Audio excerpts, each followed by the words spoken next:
पाकिस्तान में संग्राम छिड़ा है तो गाजा में कोहराम मचा हुआ है। इजरायल के रक्षा मंत्री का दावा है कि हमास का नंबर 2 नेता याह्या सिनवार किसी भी वक्त ढेर किया जा सकता है। ये बहुत बड़ी खबर है। याह्या सिनवार की तलाश में इजरायल की सेना ने खान यूनिस शहर को मलबे में तब्दील कर दिया है। सोचिए किस तरह से इजरायल के रक्षा मंत्री की ये धमकी यहां पर सामने आई। लेकिन इस बीच इजरायल की मुश्किलें कम होने का किसी भी कीमत पर नाम नहीं ले रही। दरअसल हिजबुल्लाह लड़ाकों ने हमले में दुनिया के टॉप डिफेंस सिस्टम में से एक आयरन डोम को ध्वस्त करने का बड़ा दावा किया।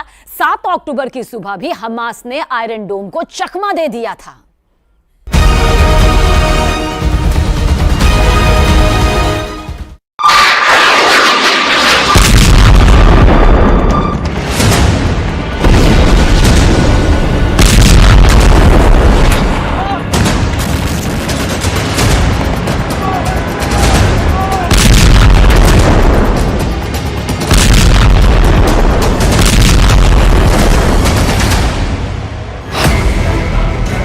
इजराइल को बड़ा झटका लगा है।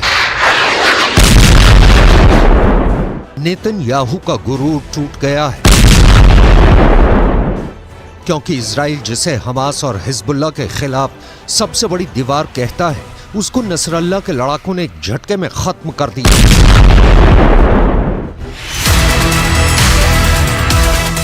हिजबुल्लाह का दावा है कि उसने इजराइल के आयरन डोम को एक झटके में फोड़ दिया है।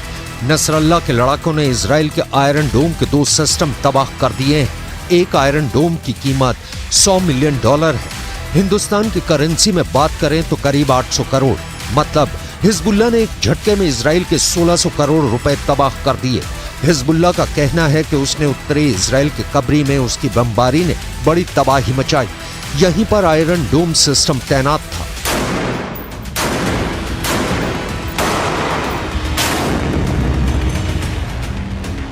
यह बात पश्चिमी मीडिया भी बता रहा है और इसकी चर्चा अमेरिका में भी हो रही है, लेकिन इजराइल ने इस पर पूरी तरह से चुप्पी साध रखी है।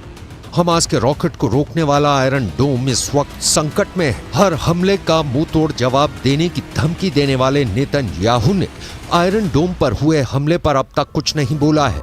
हालांकि ये तो तय है कि इस हमले ने इजराइल की टेंशन बढ़ा दी है, क्योंकि यही वो सुरक्षा कवच है जिसके बलबूते इजराइल अपने लोगों की हिफाजत करता है। उसकी सीमा में आने वाले रॉकेट और मिसाइल को इजराइल अपने इसी मिसाइल डिफेंस सिस्टम से मार गिराता है।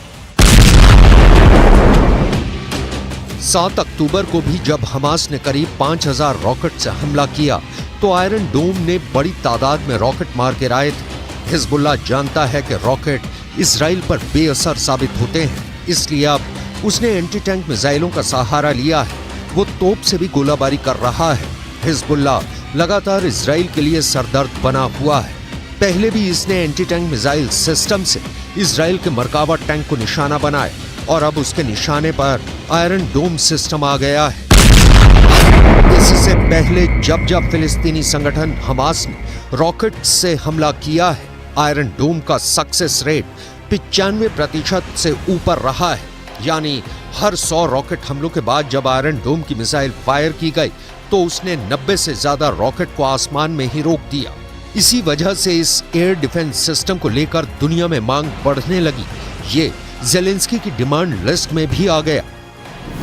आयरन डोम 4 किलोमीटर से लेकर 70 किलोमीटर दूर से हो रहे हमलों को रोक सकता है।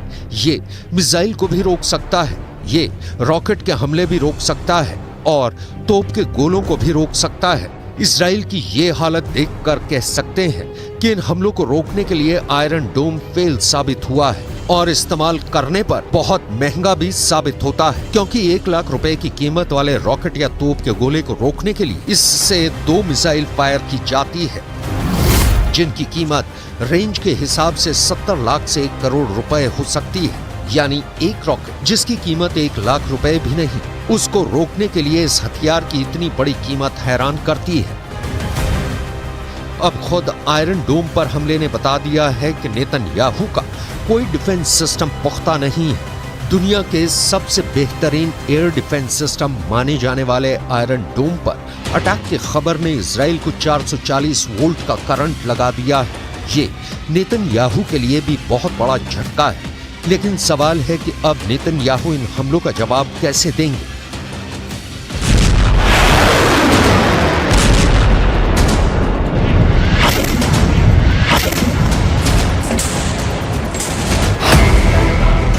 हिजबुल्लाह के धमाके के बाद दो लोग बहुत ज्यादा टेंशन में हैं। गाजा और इजराइल के बीच चल रहे युद्ध ने पूरे पश्चिम एशिया को तीसरे विश्व युद्ध के एपिसेंटर में तब्दील कर दिया है और इसकी वजह से दो ताकतें सबसे ज्यादा फिक्र में डूबी हुई हैं। पहले हैं इजराइल के प्रधानमंत्री बेन्यामिन नेतन्याहू और दूसरे हैं अमेरिका के राष्ट्रपति जो बाइडेन। दोनों की टेंशन का मीटर लगातार रेड लाइन को पार करता जा रहा है। इस तस्वीर को लेकर खौफ बहुत ज्यादा है। हमास से 2.5 महीने से जारी जंग और हिजबुल्लाह के बढ़ते हमलों के बीच अमेरिका के रक्षा मंत्री लॉयड ऑस्टिन इजराइल पहुंच गए। यहां उन्होंने एक बार फिर दोहराया कि इस जंग में अमेरिका इजराइल के साथ है। हालांकि उन्होंने इस पर कुछ भी नहीं कहा कि अगर हिजबुल्लाह की तरफ से हमले तेज हुए तब भी वो इजराइल का साथ देंगे। Palestinian civilians in Gaza is both a moral duty and a strategic imperative. So we will continue to stand up for Israel's bedrock right to defend itself. And we will also continue to urge the protection of civilians during conflict and to increase the flow of humanitarian aid into